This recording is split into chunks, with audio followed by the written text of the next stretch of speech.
Let's go back through the listening tube for this week in history. I'm Bob Woodley from the Listening Tube.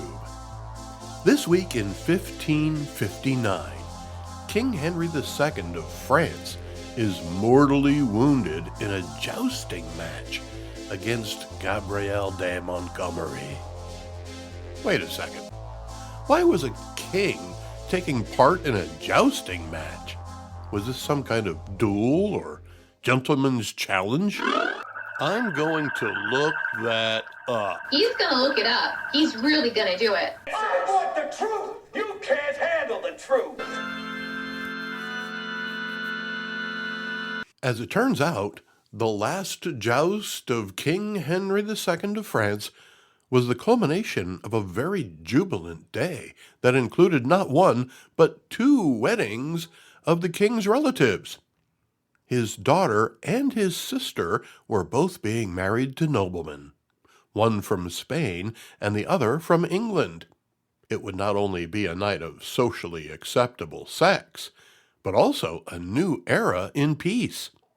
There had already been much fanfare and jousting throughout the day, but none of the drama that the audience desired. Not a single lance had been broken, according to NormandyThenAndNow.com. So the King of France decided to give those in attendance one more joust. It would be between he and the Gabriel de Montgomery. Montgomery's joust pierced the king's helmet and severely damaged his right eye. Surgery would be required. In 1559. In other words, this is gonna hurt. The king died 10 days later. He may have welcomed the relief. So what happened to the guy who killed the king of France? You would think that if you killed the king of any country, even by accident, in the 1500s, there would be hell to pay. Luckily, the king didn't blame Gabriel, saying, "Do not worry, you do not need forgiveness, having obeyed your king and performed acts of good and valiant knight of arms." Phew! Gabriel still hauled ass out of town and eventually ended up in England. It's interesting to ponder which of today's leaders would take it upon themselves to entertain their guests by risking their own life. The 1800s.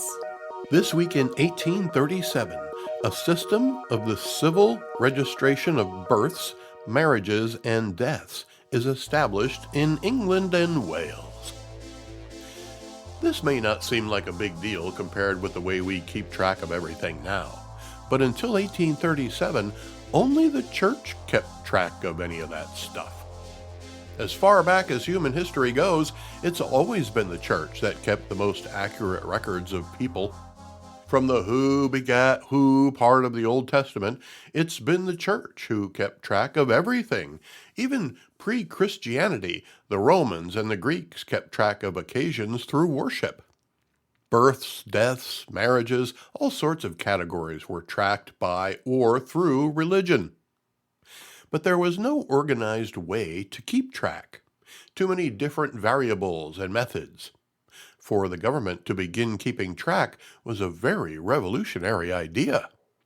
The church had sacraments that needed to be fulfilled and kept track of, while the government had no recognized need to keep track of anything other than who may or may not have killed a king. But the Birth and Deaths Registration Act of 1836 and the Marriage Act established what we now know as bureaucracy. But yes, we should keep track of all this stuff, and there should be an organized way in which we do. The main issue today is that the information about who we are and where we live and what we do is now more readily available to advertisers than it is to the people charged with keeping track. Take, for example, the Save America Act. The courts are keeping in check the president's plan to implement proof of citizenship in order to vote. Multiple states are fighting to keep voter rolls away from the federal government. The ironic part is that with today's information access, The rest of the world has access to data the federal government isn't allowed to have. With today's algorithms and data mining and artificial intelligence, we can easily figure out who is who and everything else about them. Even the absence of data tells a story.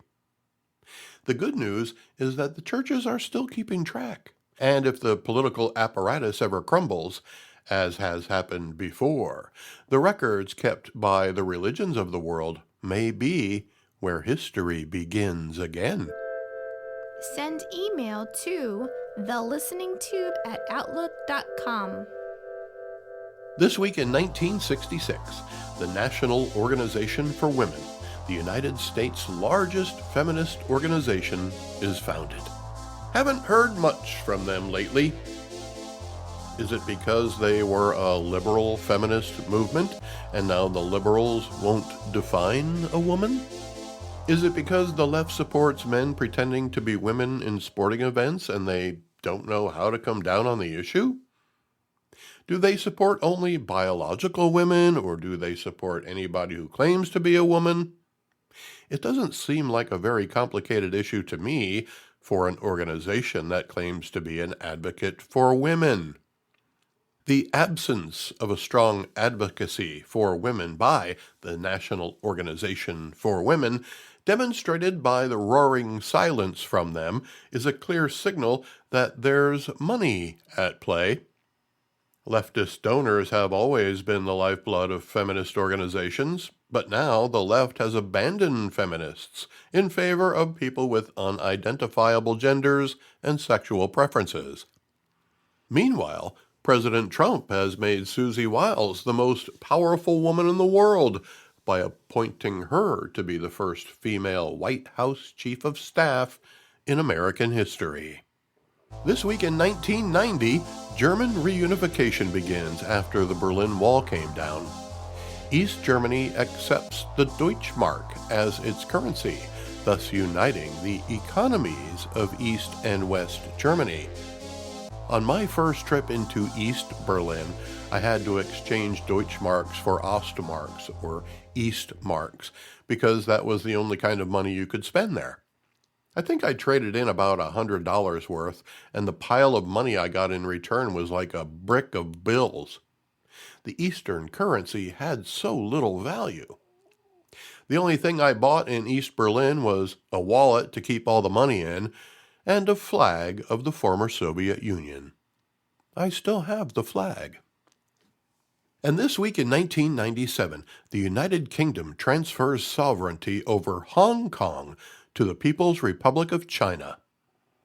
It's not that they wanted to, but they had agreed to give the territory back to China 99 years earlier. During those 99 years, Hong Kong grew into a beacon of Western-style capitalism and a financial hub. Now, many of the freedoms that the people of Hong Kong came to enjoy have been stripped away by the Chinese communist rule. Similar, but different. It wasn't the first time Great Britain had to relinquish territory in the month of July. No, that would have been 1776, when the newly formed United States of America declared independence from England, leading to the American Revolutionary War. A war the United States would win with help from France. Happy 250th birthday to the United States of America on July 4th.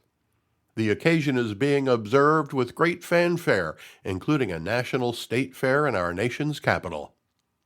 Unfortunately, not every state is participating, including my home state of Pennsylvania. On behalf of many of my fellow Pennsylvanians, I just want to say shame on Governor Shapiro for not including Pennsylvania in the festivities.